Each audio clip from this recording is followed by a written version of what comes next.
kasih. Seperti yang kita ketahui sendiri ya, bahwa pasca tambang itu adalah kegiatan yang terencana, sistematis, berkelanjutan, baik di akhir sebagian penutupan tambang atau akhir penutupan tambang itu sendiri untuk pemulihan lingkungan dan sosial di wilayah lokasi pertambangan. Saya Zulkarnain Huria mohon izin untuk mempresentasikan bagaimana sih penggunaan ArcGIS di monitoring Menklosur di PT Indo Tambang Raya Megah Tbk.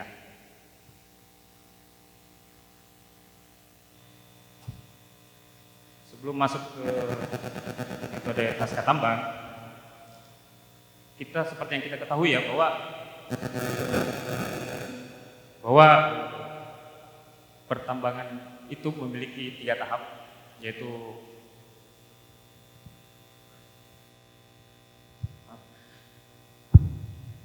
ada fase eksplorasi, fase produksi, serta fase pasca tambang.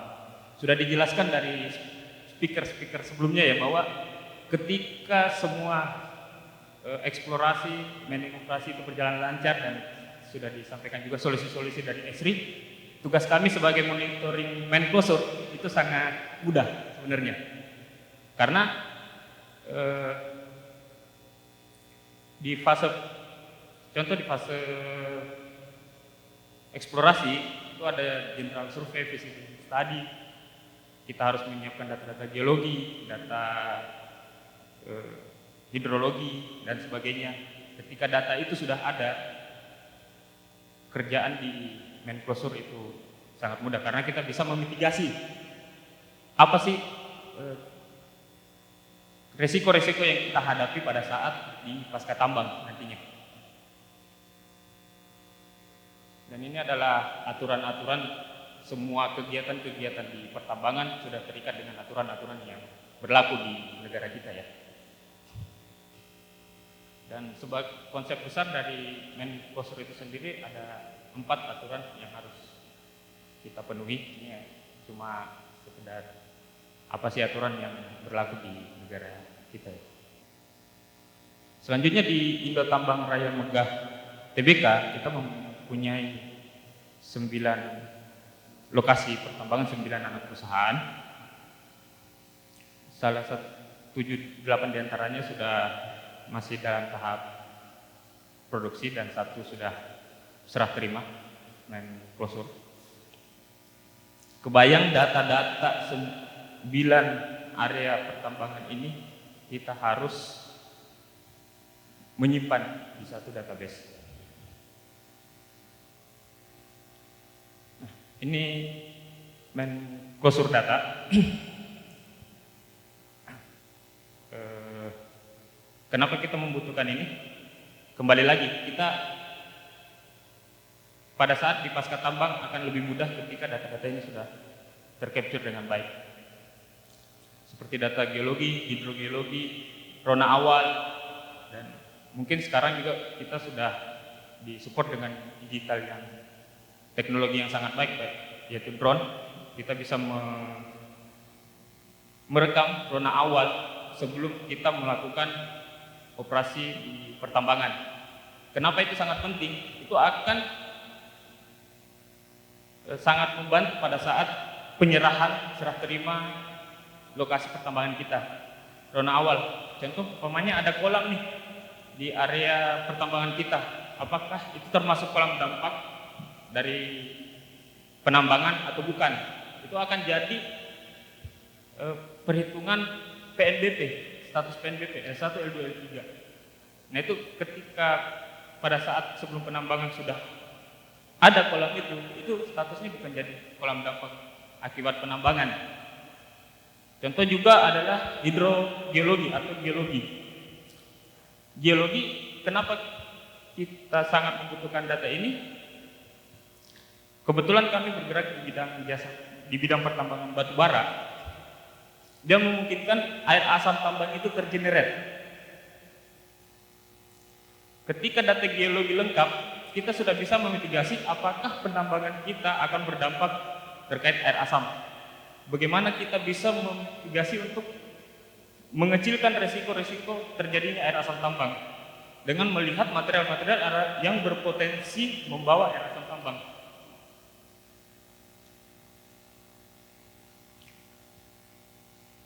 Di operation kita merekam kegiatan-kegiatan perencanaan penambangan, settling pond, water treatment, dan reklamasi. Jadi reklamasi itu bukan dilakukan di pasca tambang, tapi sebaiknya dilakukan di operation. Kenapa saya bisa katakan seperti itu? Karena ketika kita berpikir reklamasi itu di pasca tambang, kita akan mengeluarkan kos yang sangat besar. Sudah tidak melakukan penambangan, tapi kita tetap melakukan komitmen untuk mereklamasi area pasca tambang. Jadi sebaiknya reklamasi itu dilakukan di fase produksi. Di pasca tambang kita sudah bisa untuk memaintain area reklamasi untuk persiapan dilakukan penyerahan kembali ke pemerintah. Di ITM sendiri terdiri ada dua, APL dan BPKH. APL kita bisa melakukan namanya rencana reklamasi bentuk lain seperti solar panel, terus peternakan, bisa dibuat juga untuk semacam tempat rekreasi. Tapi ketika dia masuk di area PPKH itu harus kembali ke zona awal. Itu ya, oleh karena itu kita membutuhkan database untuk merekam itu dan memvisualisasikannya, mempresentasikannya ke jajaran senior manajemen yang ada di PT Indo Tambang Raya Medan Tbk. Di sini saya sebagai main closure analis, kebetulan saya di Technical Development Service di main closure, dan kita mempunyai tugas untuk melaporkan kegiatan-kegiatan pasca tambang atau proses menuju ke pasca tambang setiap 4 bulan sekali untuk senior manajemen. Bagaimana caranya kita memberikan data, menyajikan informasi yang bukan hanya orang engineer yang tahu, tetapi juga orang-orang yang di luar engineer bisa mengetahui data itu. Bagaimana progres penambangan, bagaimana fase penambangan untuk menghadapi nanti pasca tambang di kemudian hari. Makanya ini ada challenge kita di ITM, itu datanya masih tersebar. Bayangkan di 7 IUP yang beroperasi pada saat ini, itu Kalimantan Timur ada sebagian di Kalimantan Timur dan ada 2 di Kalimantan Tengah serta 1 di Kalimantan Selatan. Itu tersebar dan data-data ini harus kita kumpulkan semuanya. Data-data ini kita harus kumpulkan untuk memudahkan kita monitor di main closure nantinya. Dulu kita masih memakai secara manual, jadi kita masih pakai ArcMap, ArcView, dan bahkan peta yang kita buat di layout, kita print, ekspor ke PDF untuk dilaporkan di quarter. Ini kurang efektif karena ketika kita membuat peta layout, ekspor ke PDF, yang membaca cuma orang engineer. Di luar engineer kurang mengetahui di mana sih daerah ini, walaupun sudah ditunjukkan di peta. Yang ketiga adalah reporting data. Ya, seperti yang tadi saya sampaikan bahwa reporting data ini bagaimana bisa untuk bisa dibaca bukan cuma kalangan praktikal atau engineer aja, tapi orang-orang di luar engineer itu bisa membaca data tersebut.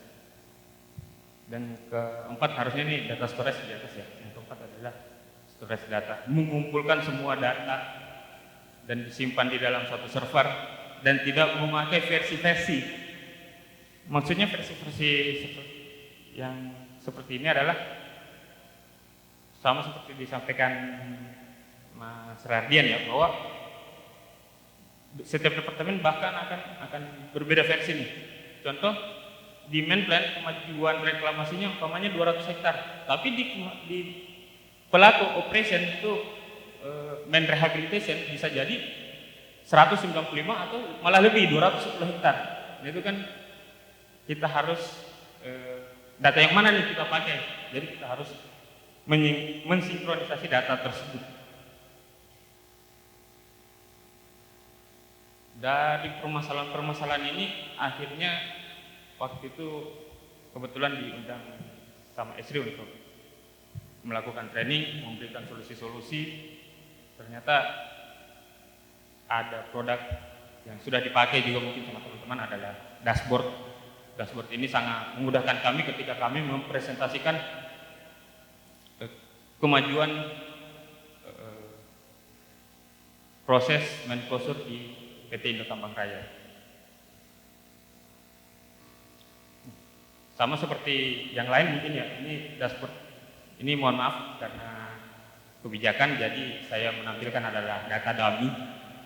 Tapi ini adalah gambaran yang ada di kami, khususnya di Menklosur, Departemen Menklosur. Kita merekam kegiatan-kegiatan reklamasi.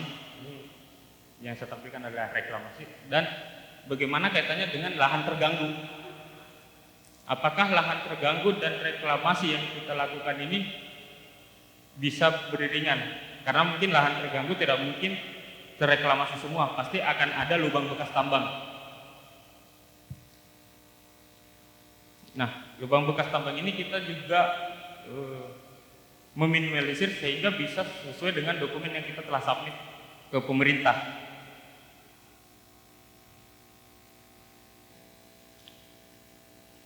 Seperti ini dashboardnya, dan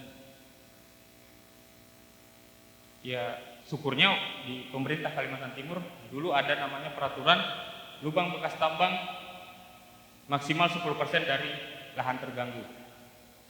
Itu sangat luar biasa effortnya untuk melakukan mencapai ke 10% itu. Yang sudah disinggung juga Pak Ronald ya, pasca tambang berhasil ketika pelaksanaan dari eksplorasi, produksi itu terencana dengan baik dan terrealisasi dengan baik. Pasca tambang akan cukup berhasil.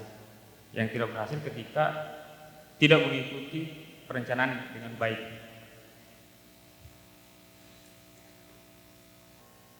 Dan ini adalah videonya dari bagaimana dashboard kita atau bagaimana kita mempresentasikan setiap 4 bulan ke senior manajemen terkait progres dari Menklosur itu sendiri. Ini adalah di setiap area reklamasi per tahun, dan kita juga merekam di setiap tahun tanam pohon-pohon apa saja yang ditanam di area reklamasi tersebut.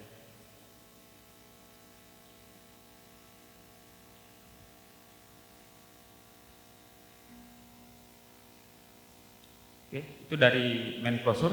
Dan selanjutnya ini ada juga kerjasama dari tim HASEK di Indo Tambang Raya dan di Menklosur. Kebetulan saya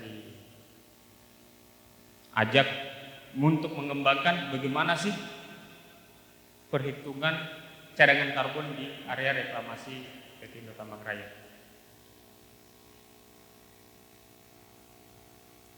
Dan seperti kita ketahui, ITM ada 9 IUP, total area IUP-nya ada 85.000 hektar, total di setiap areanya 28.000 hektar, dan total area yang direklamasi di seluruh site itu sekitar 16.000 hektar.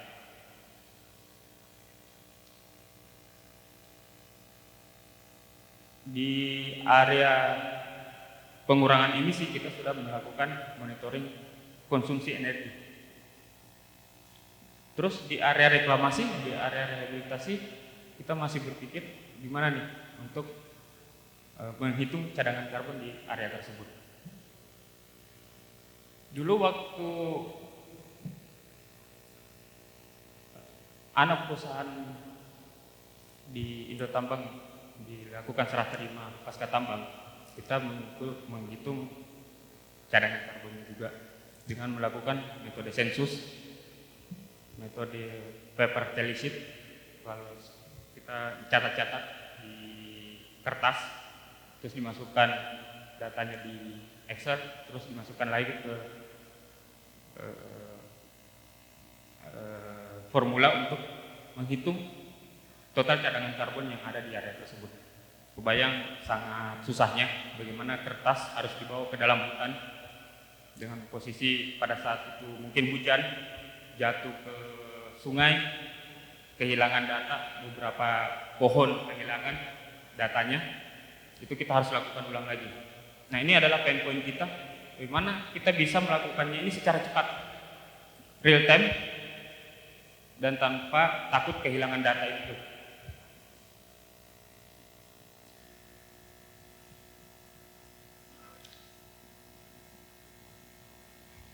Kita memiliki inisiatif untuk menghitung cadangan karbon di area reklamasi kita, sehingga bisa mungkin kedepannya menjadi new business bagi ITM terkait carbon trading, dan kita bisa melakukan transformasi dari orang itu manusia yang orang tersebut di ITM, dari orang-orang yang di lapangan yang tadinya memegang kertas dan segala macam, kita bisa bawa dia lebih digitalisasi lagi, memegang HP dan terkoneksi dengan server, terus dengan dari teknologi dan dari sisi bisnis yang sudah saya sampaikan tadi, bahwa jadi kemungkinan untuk jadi bisnis baru di ITM sangat besar. Ini adalah roadmap-nya dari planning, preparation, data collecting, data processing, dan data visualisasi. Ini ada proses yang kita lakukan. Kita mengacu pada SNI terkait pengukuran dan perhitungan karbon, SNI 7724 tahun 2019, mengacu juga pada Permenhub P60 dan surat edaran SS1 Menhal KLHK 2024. Untuk biar tetap berkelanjutan, kita membuat video tutorialnya untuk teman-teman di lapangan, supaya pada saat pengambilan data tidak bingung dan tidak ada kesalahan yang dilakukan. Jadi konsepnya kita dulu kolaborasi.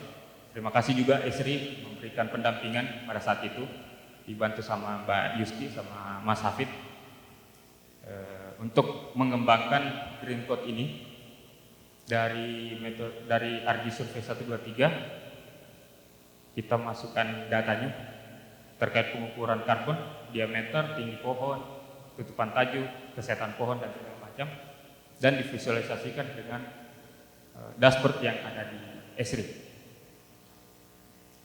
Dashboard ini juga membantu kita sebenarnya untuk melihat kualitas reklamasi dan vegetasi di setiap area pertambangan di Indo Tambang Raya. Jadi bukan sekedar berapa total cadangan karbon di area reklamasi, tapi juga kualitas reklamasi dan vegetasi itu pada akhirnya tercapture. Persentase tumbuhnya seperti apa, jadi kita bisa memitigasi area mana saja yang bisa kita lakukan maintenance di area reklamasi tersebut.